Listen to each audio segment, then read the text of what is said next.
બનાસકાંઠા જિલ્લાના થરાદમાં એક CNG petroleum pump ખાતે આજે શુક્રવારે એક કાર ગેસ પુરાવવા માટે જઈ રહી હતી અને સીએનજી ભરાવ્યા બાદ કારમાં શોર્ટ સર્કિટના કારણે જે સીએનજી પેટ્રોલ પંપના કમ્પાઉન્ડમાં આગ ભભૂકી ઉઠી હતી। આગ લાગવાનું કારણ પ્રાથમિક તારણ કારમાં શોર્ટ સર્કિટના કારણે આગ લાગી હોવાનું માનવામાં આવે છે। જોકે ધડાકા સાથે કારમાં આગ લાગતાની સાથે લોકોમાં ભાગદોડ મચી ગઈ હતી।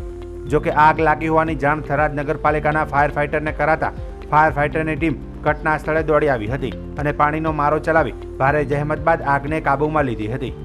જોકે ગાડી માલિકે મીડિયા સાથેની વાતચીતમાં જણાવ્યું હતું કે સીએનજી ભરાવીને કારને ચાલુ કરતાની સાથે બ્લાસ્ટ સાથે આગ લાગી ગઈ હતી। વધુમાં જણાવતા કહ્યું હતું કે સીએનજી પેટ્રોલ પંપ પર કામ કરતા કર્મચારીઓને ફાયર બ્રિગેડ એટલે કે અગ્નિશામક યંત્ર પણ ઉપયોગ ન કરતા હોવાના ગંભીર આક્ષેપો કર્યા હતા।